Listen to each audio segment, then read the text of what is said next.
ایک حدیث ہے جو مشکات المصابیح کے اندر موجود ہے اور ہمارے پمفلٹ میں بھی موجود ہے 5B ریسرچ پیپر میں سٹارٹ ہی میں. رازدار رسول حذیفہ ابن یمان رضی اللہ تعالیٰ عنہ علیہ السلام کہتے ہیں کہ میں نے خود نبی علیہ السلام کا ایک خطبہ ممبر پر سنا تھا بعد میں آنے والے حکمرانوں سے متعلق. دودھ کا دودھ پانی کا پانی ہو جائے گا. اور یہ ہے بھی رازدار رسول ہیں جنہیں منافقین کے نام بتائے تھے نبی صلی اللہ علیہ وآلہ وسلم نے. تو حذیفہ ابن یمان کہتے ہیں کہ نبی علیہ السلام نے فرمایا کہ اللہ تعالیٰ جب تک چاہے گا تم میں نبوت باقی رہے گی، یعنی میرا وجود، اور پھر جب اللہ چاہے گا مجھے اٹھا لے گا، اور پھر میرے بعد خلافت علی منہاج النبوہ قائم ہوگی اور وہ بھی باقی رہے گی جب تک اللہ چاہے گا، پھر اللہ اس کو بھی اٹھا لے گا.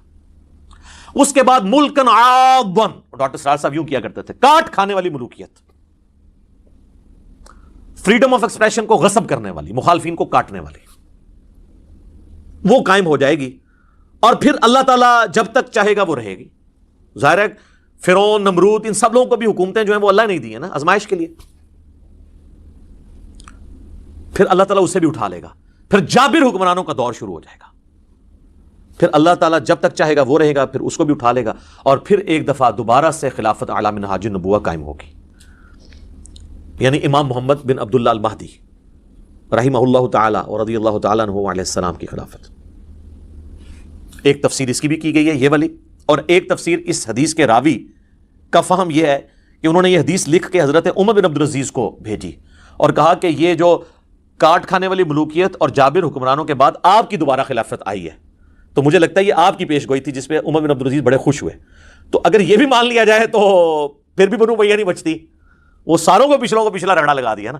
اور پھر ہم کہتے ہیں عمر بن عبدالعزیز جو ہیں وہ پہلے مجدد اسلام کے کیوں ہیں؟ انہوں نے کون سا گند صاف کیا ہے؟ بنو امیہ کا گند. وہ آج ٹاپک نہیں ہے، میری کئی ایک ویڈیوز پہلے ریکارڈڈ موجود ہے. بہرحال دوسرا فہم یہ ہے کہ یہ نبی علیہ السلام کا دور، اس کے بعد خلافت راشدہ کا دور، اس کے بعد کاٹ کھانے والی ملوکیت جو ہے وہ بنو امیہ اور بنو عباس کا دور 500-600 سال تک، جس میں سے 100 سال آلموسٹ بنو امیہ اور پھر بنو عباس اور باقی لوگ. اور یہ جو جابر حکمران ہیں جو مسلط ہو جائیں گے، یہ کلونیل پاورز ہیں جو پوری دنیا کے اوپر قابض ہوئی، جن کا زور 100 سال پہلے ٹوٹنا شروع ہوا، اور آج 57-58 اسلامی ملک ہیں. یہ آج سے 100 سال پہلے نہیں تھے اتنے ملک. اب دوبارہ سے خلافت علی منہاج النبوہ کی تیاریاں الحمدللہ شروع ہو چکی ہیں اللہ کے فضل سے. اچھا، اس حدیث کے اندر تو صرف یہی ذکر تھا کہ یہ اس ترتیب کے ساتھ معاملات ہوں گے. اس کی ایکسپلینیشن ہے جامعہ ترمذی اور سنن ابی داؤد کے اندر. وہاں پہ ڈیٹیل ہے کہ یہ خلافت کتنا عرصہ ہوگی. اس میں الفاظ ہے میرے بعد خلافت علی منہاج النبوہ 30 سال تک رہے گی. حدیث روایت کرتے ہیں سیدنا سفینہ جو کہ آزاد کردہ غلام ہے نبی صلی اللہ علیہ وآلہ وسلم کے، اسے مولا رسول اللہ بھی نے کہا جاتا ہے، آزاد کردہ غلام. سعید تابعی سے پھر سفینہ کہتے ہیں کہ گن ابو بکر کے 2 سال، عمر کے 10 سال، عثمان کے 12 سال اور علی کے 6 سال. اور علی کے بھی جو 6 سال ہیں وہ 5.5 سال مولا علی کے ہیں اور 6 مہینے سیدنا حسن ابن علی کے ہیں، وہ بھی خلافت راشدہ ہے. یہ 41 ہجری ربیع الاول میں صلح حسن ہوئی، اور ربیع الاول کے اندر تاریخ کنفرم نہیں لیکن مہینہ ربیع الاول کا تھا. نبی علیہ السلام کی ڈیتھ ہوئی 11 ہجری کے اندر. یہ ٹوٹل 30 سال بنتے ہیں، اور خود امام ابن تیمیہ بھی مانتے ہیں کہ صلح حسن کے اوپر خلافت راشدہ ختم ہوئی اور نبی علیہ السلام کی پیش گوئی پوری ہوئی. تو ان کا جو شاگرد ہے نا سعید تابعی، ابو داؤد کے الفاظ ہیں، وہ کہتا ہے کہ یہ جو بنو امیہ کے لوگ ہیں، آل مروان، بنو زرقاء، نیلی آنکھوں والے، یہ تو کہتے ہیں کہ علی علیہ السلام خلیفہ ہی نہیں ہے. یہاں پہ امام داؤد نے لکھا علی علیہ السلام، لیکن آپ کے مولوی نے نکال دیا ترجمے والی کتاب میں. اسلام 360 میں بھی عربی والے حصے میں ہے، اردو والے سے نکل گیا، اردو میں رضی اللہ عنہ ہو گیا. سننا.com میں عربی میں لکھا ہوا ہے، اردو میں رضی اللہ عنہ کر گیا. سر یہ علماء یہود کے ہی تو کردار ہے جو یہ ادا کر رہے ہیں. اور یہ امام داؤد نے نہیں، صرف امام بخاری نے صحیح بخاری میں 3748 نمبر حدیث میں حسین علیہ السلام لکھا ہے، وہاں سے بھی انہوں نے نکال دیا. عربی کتابوں میں موجود ہے، مکتبۃ الشاملہ کے اندر، اسلام 360 کے اندر دارالاسلام نے نکال دیا. اسلام 360 میں بھی آپ عربی پورشن میں دیکھیں، اردو میں کوئی نہیں ہے. 6318 نمبر حدیث میں فاطمہ اور علی کے ساتھ علیہم السلام لکھا ہوا ہے، اکٹھا نکال دیا انہوں نے. خیر ادھر واپس ہیں.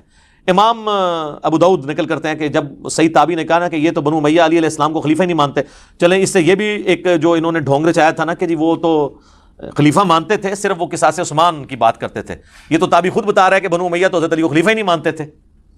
ابھی تو میرے پاس اس کے اندر بہت کچھ کہنے کو ہے. میں نے ریسنٹلی ایک ویڈیو ریکارڈ کرائی ہے حضرت معاویہ رضی اللہ تعالیٰ عنہ سے متعلق 15 حوالے میں نے صحابہ سے لے کر بعد کے علماء تک کے دیے, وہ آپ دیکھ لیں, آج وہ ٹاپک نہیں ہے.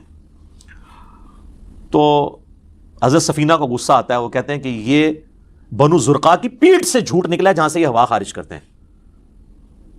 اور ترمذی کے الفاظ ہیں ان کی اپنی جو حکومت ہے یہ شریر ترین بادشاہت ہے, بدترین بادشاہت ہے. یہ علی کو خلیفہ نہیں مان رہے, یہ تو خود شریر ترین بادشاہ ہیں.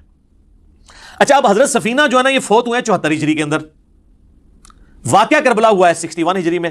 ناسبی پلی یہ لیتے ہیں کہ یہ انہوں نے حضرت معاویہ کی حکومت کے بارے میں نہیں کہا, پھر بھی پھنس جائیں گے پھر, تو پھر یزید کے بارے میں کہہ دیا, تو آپ تو یزید کے بھی چمچے ہیں. وہ پھر کہتے ہیں چھوٹی قربانی کر لو, بڑے کو بچا لو. لیکن سر نہیں, بڑے نے اگر کوئی کام ڈالا ہے تو وہ کیسے بچے گا؟ یہ حدیث صرف ترمذی ابو داؤد کے اندر موجود نہیں ہے, یہ حدیث میرے بھائی مسند ابی داؤد الطیالسی کے اندر بھی موجود ہے. اور اس میں الفاظ یہ ہیں کہ وہ تابعی, یہ پوری حدیث اس طریقے سے ہے, وہ تابعی جب کہتا ہے نا کہ بدترین بادشاہ ہیں, یہ وہ جب صحابی کہتے ہیں حضرت سفینہ اور 30 سال خلافت ہے, تو وہ کہتے ہیں پھر حضرت معاویہ کون ہے؟ تو انہوں نے کہا حضرت معاویہ جو ہے وہ مسلمانوں کا پہلا بادشاہ ہے, یعنی انہوں نے کہا خلافت راشدہ سے باہر. یہاں بھی ہمیں ایکسپوز ہو گیا کہ وہ کس کو سنگل آؤٹ کر رہے تھے. ابھی بھی تسلی نہ ہو تو اس کا ایک اور طریق ہے المصنف ابن ابی شیبہ کے اندر, اس میں الفاظ ہیں کہ یہ بنو امیہ بدترین بادشاہت ہیں اور ان کا پہلا بادشاہ معاویہ ابن ابی سفیان ہے. انہوں نے اس سب کو کہہ کے یہ بھی بتا دیا سرغنہ کون ہے. تو اب اس حدیث میں حضرت سفینہ کا 74 ہجری میں فوت ہونا یزید ابن معاویہ کو یعنی بیچ میں لانے کا ذریعہ نہیں بن سکتا. انہوں نے سٹارٹ کیا ہے 41 ہجری سے, صلح حسن سے. تو یہ مسئلہ آپ کو کلیئر ہو گیا. یہ الحمدللہ ساری کی ساری احادیث میں نے اس ریسرچ پیپر کے اندر ڈالی ہوئی ہیں. انشاءاللہ ہم اپنی ویڈیو کے اندر بھی جو ہے نا وہ ڈسپلے کروا دیں گے انشاءاللہ تعالی.